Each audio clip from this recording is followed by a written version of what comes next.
I truly had no intention of making a second video, but after reading the comments of the previous one, I feel like I need to. I refuse to allow liberals to put words in my mouth and misconstrue my points. I mean, they're going to do it anyway. Because, obviously anyone in the left content sphere must deal with this, but I'm a newcomer, so this is my first time dealing with it. Anyway, no more intro. Let's just get right into it. Chapter 1. America is a two-party duopoly. This is basic civics. So I don't understand why many of you assume I didn't understand this. In November 2024, I literally voted for Harris because I don't believe we have a viable third-party option for a multitude of reasons. So my suggestions on how to build a revolutionary party still stand because we don't have a viable one for elections or for anything outside of elections. Yes, I know America will likely never have a third-party president or congressperson at this rate. Nothing I said in the last video denies this. So I'm once again confused about why people assumed I believed that. Real quick side note on that. Stop saying the third party caused this. And by this I mean the Trump administration we have right now.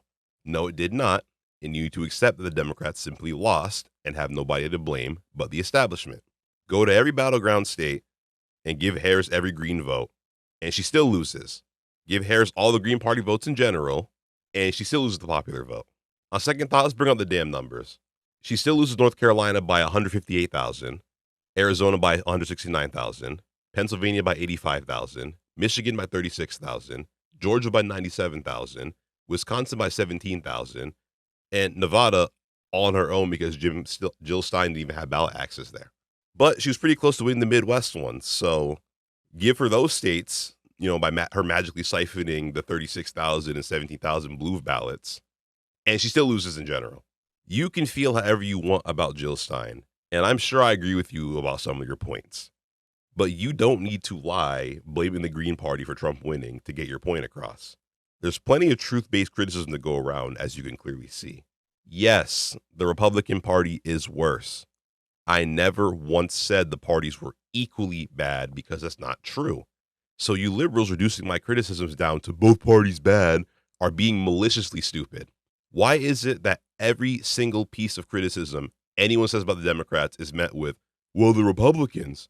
Imagine venting to your friends about your emotionally distant parent, and they hit you with, well, at least they don't beat the shit out of you like your other parent.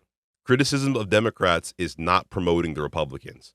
You guys are so caught up in the duopoly that you can't fathom a mindset that opposes both of them for a completely different collection of reasons. Fuck that malignant, orange, infantile-minded fascist currently in the White House. I hated that motherfucker from the time I was in high school. I've always been anti-Trump. But no, I didn't mention how much I loathe him in my first 3 videos ever, so I must love the fucker because I criticize Democrats. You guys are truly ridiculous. Do you people understand how low a fucking bar it is to be less evil than a fascist? Do you?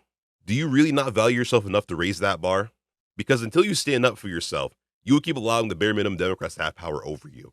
So yes, I stand in my opinion that the party is beyond saving. There's too much corrupt political money concentrated within the establishment. You will not be able to expel every corporation suckling Democrat. Even when they die or step down, they have a whole plantation of spineless liberals to take their place.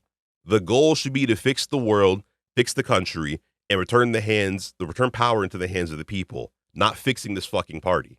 I believe we must do 2 things. First, understand that voting is on the minimal end of political participation.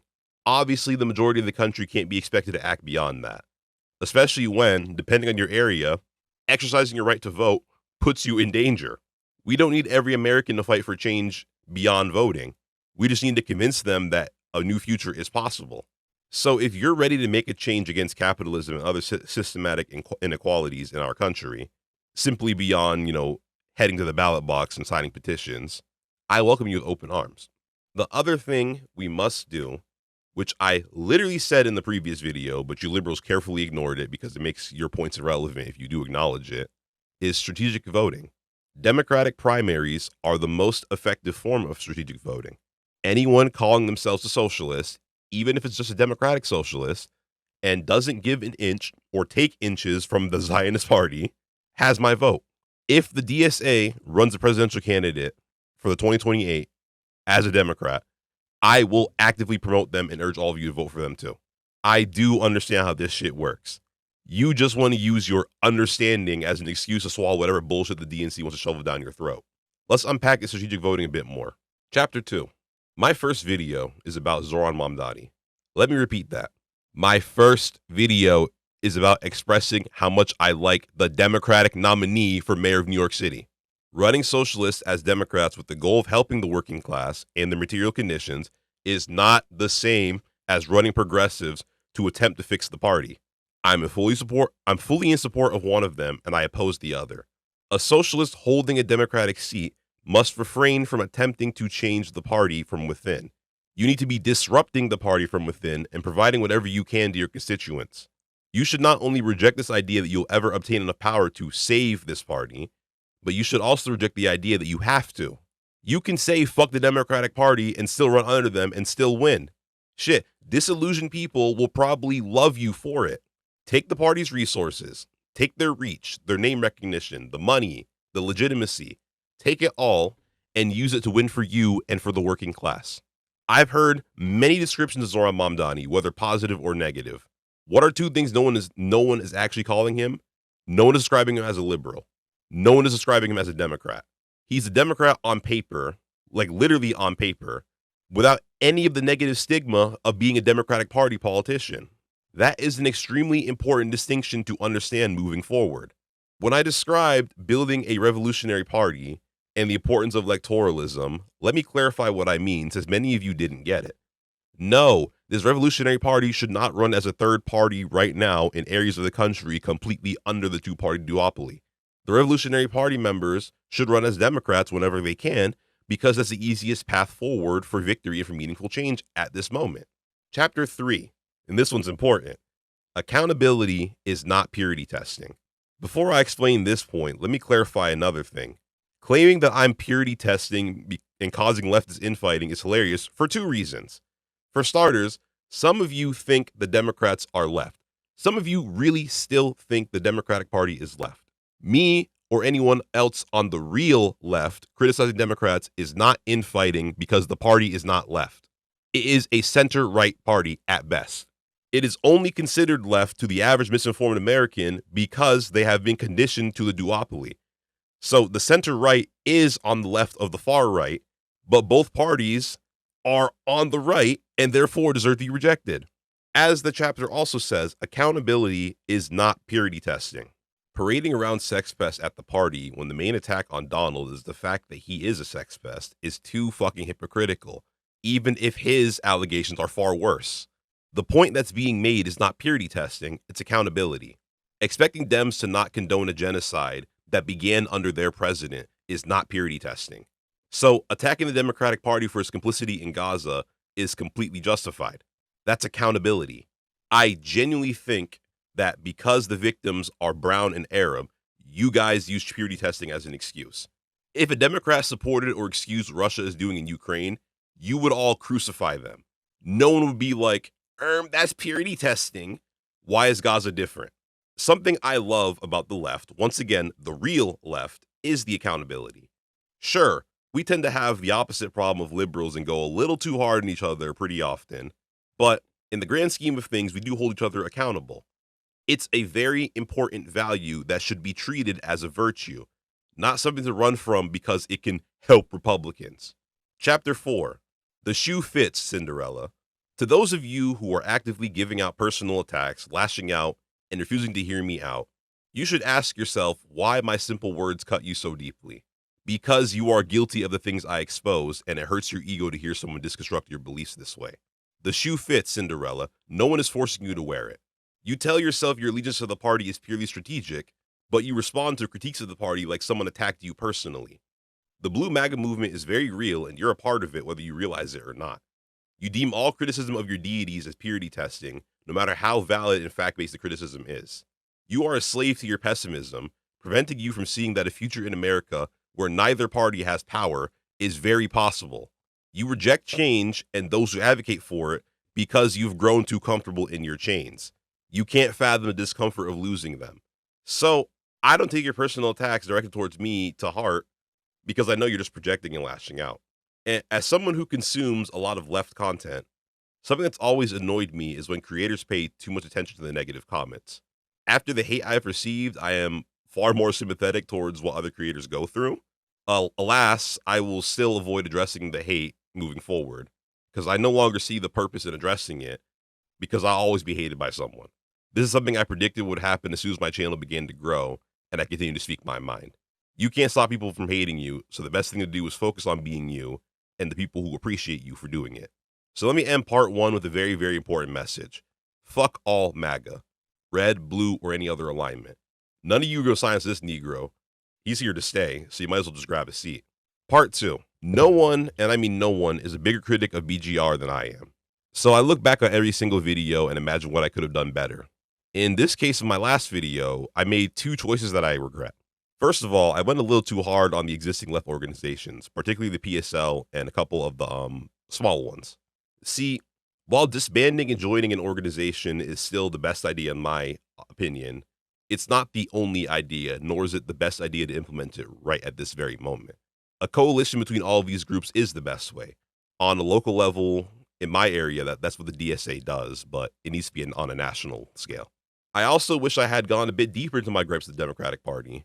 That might just be a nitpick, though, as I managed to get my point across to many Democrat voters, but because you see, my beef was never really with the voters. Because, every Trump voter isn't a fascist. Sorry. And every Harris voter, including myself, isn't in support of genocide. It's a political hostage situation. However, the voters who are blindly loyal to these institutions need to be addressed. You can't reform this party, any party. So where do we go from here? Chapter 5, Mass Labor Movement. I use the term working class as a substitute for proletariat because it's easier for non-initiated socialists to align with, but it's also a far clearer name for what we are. We are the oppressed class of workers. Our labor, our spending power, our attention, our demands, the world runs on us. We hold a fuck ton of political power that lies dormant and is siphoned by both parties every 2 years on November. We need to start using our power to benefit ourselves. Let's begin to reap what we sow. The biggest piece of political power we hold is labor. Unlike the two political parties, billionaires and greedy corporations siphon our labor power every single day, not just in November.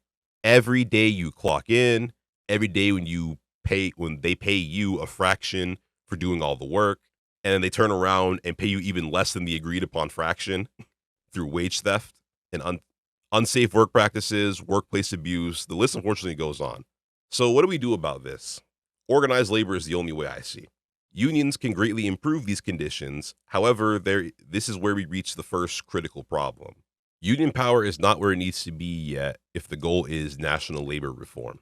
The percentage of wage and salary workers who were members of unions was 9.9% in 2024. My dream, 100%. Every single wage or salary job should be unionized. Honestly, I'm very much more in favor of worker co-ops being the norm, but that's definitely a topic for another day. Right now, full unionization of every job would be excellent. The Revolutionary Party should help push for massive growth in unionized work in 3 ways. In fact, I think these 3 things should be the core pillars of how the Revolutionary Party functions in general. The 3 pillars being politically, organizationally, and culturally. Let's look at it in the context of unions. Politically, we need labor law reform. We need to criminalize union busting, make the formation of a union faster and easier with less opportunities of employer intimidation, prevent companies from misclassifying workers as just contractors to avoid unionizing, and a long list of changes that require legislative change, unfortunately. In 2021, to their credit, the House Democrats passed the PRO Act, which covers most of the suggestions. However, due to the fuck-ass filibuster rule, that bill died in the Senate. We will cover things like that in the next chapter. Trust. Just wait.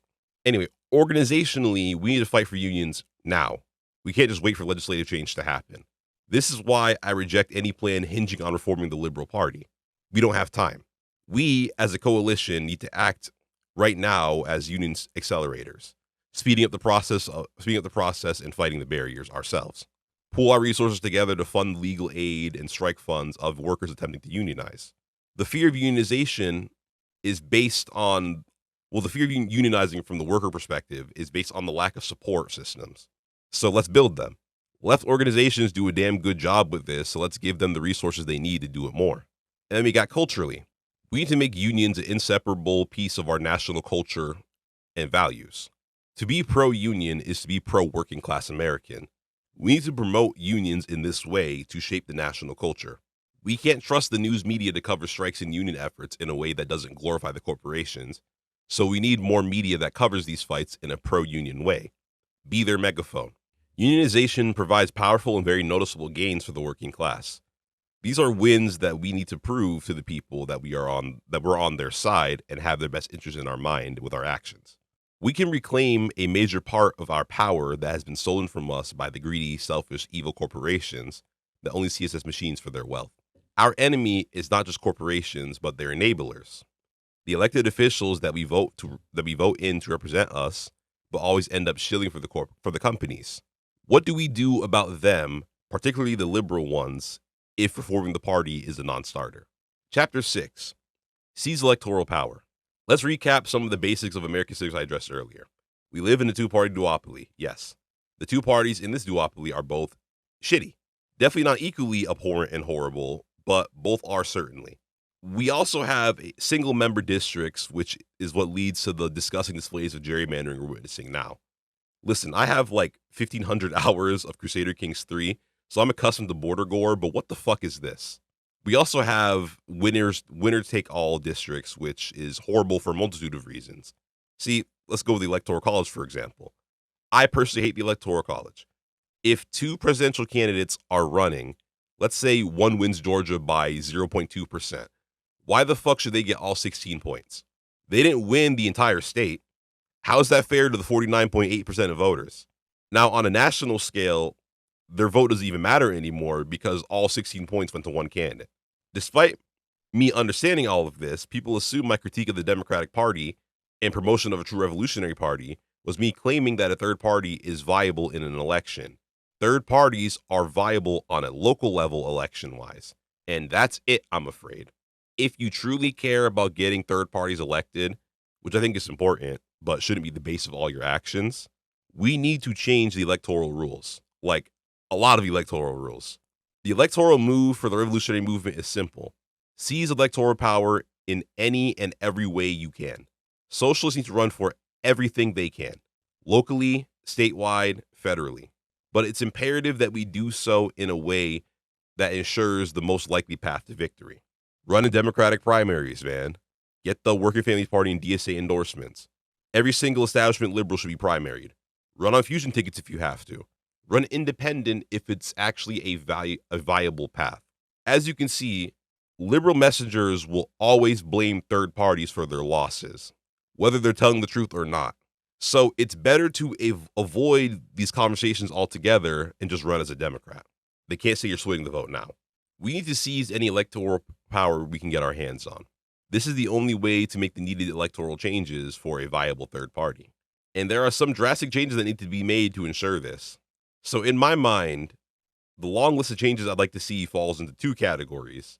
The dream scenarios and the work we can actually get done. So how unrealistic are my dream scenarios? First dream scenario, I think we need to abolish the Senate. The concept of the Senate is not that democratic if you really sit down and think about it. Small states should not have equal say to states with literally 10% of the country's population residing in them. And this is coming from someone whose state is in the smaller half of the 50, population-wise. And size-wise, actually. Of course, this would require a constitutional amendment, and the last time we had one of those was even before my parents even met each other. So, good luck. Anyway, I'll save my dreams for journaling. What can we actually get done? We need to push to pass two measures, which would be ranked choice voting and proportional representation. These two changes would solve mostly everything. It would end gerrymandering completely. It'll make Congress more representative of the people because winner takes all would be kicked to the curb. And make third parties viable since there's no more vote splitting or spoiler candidates possible under ranked choice voting. And with proportional representation, they could make it into Congress. There's no such thing as a perfect anything. Every system has flaws. But the flaws of ranked choice voting and proportional representation cannot genuinely and fairly be compared to the borderline anti-democratic systems we have going on right now. Of course, to implement these would require federal law changes. And the only way of achieving this is running socialists as Democrats and voting for them, as well as voting for honestly anybody who's willing to destroy the duopoly. I will once again state running as a Democrat is not the same thing as reforming the party. It also shouldn't be the goal because, once again, fuck that party. Run as whatever grants you the best chance of victory to alleviate the material conditions of the working class. You can be a Democrat on paper, a socialist in policy and action, and a revolutionary at heart. It's possible, and it should be the norm. Chapter 7. Prove socialism. What's the biggest criticism about socialism that you hear?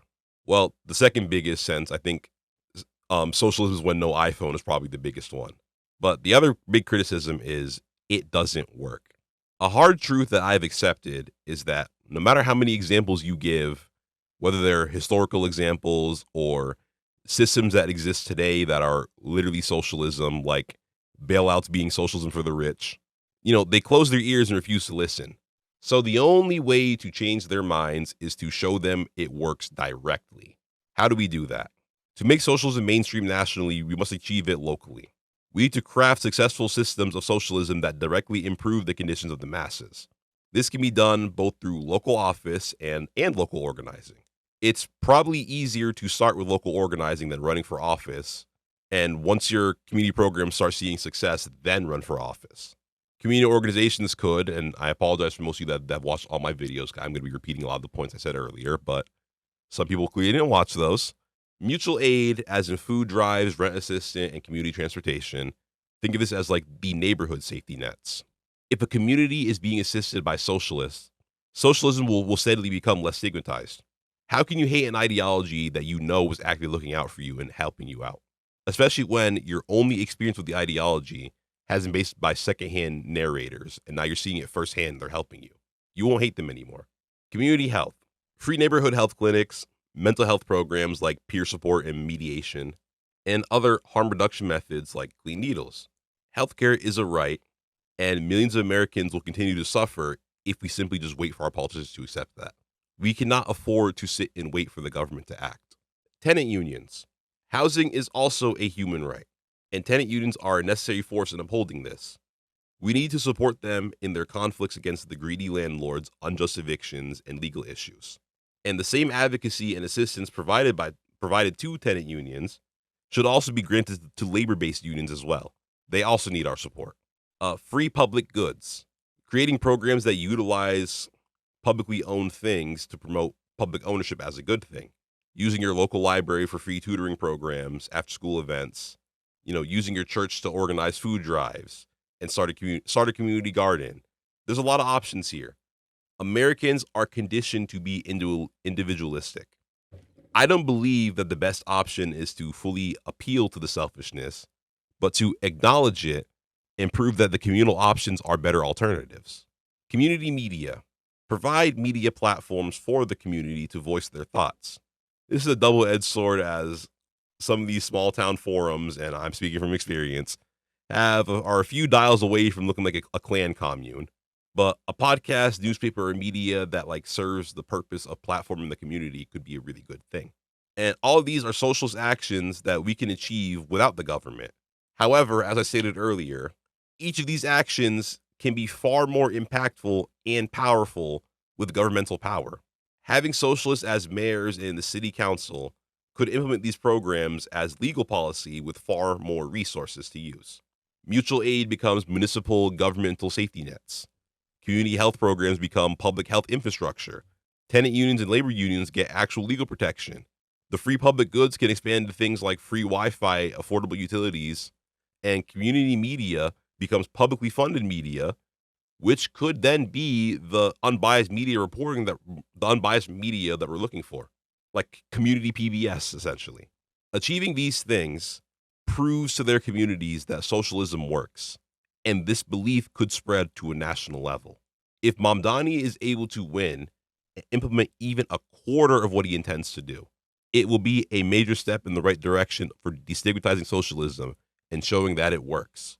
Of course, this depends on what kind of socialist he will be if he wins, but we should be working to do the same.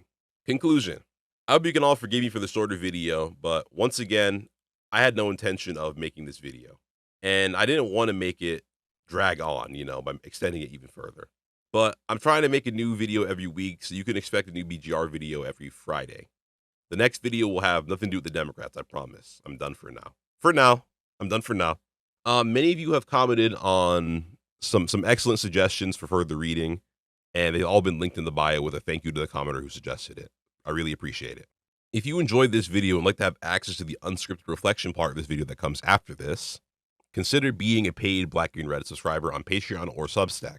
I say either or, because you do not need to subscribe to both. Paid Substack followers receive the same benefits as the $5 Patreon tier. For example, all paid subscribers receive access to this video a day before everyone else.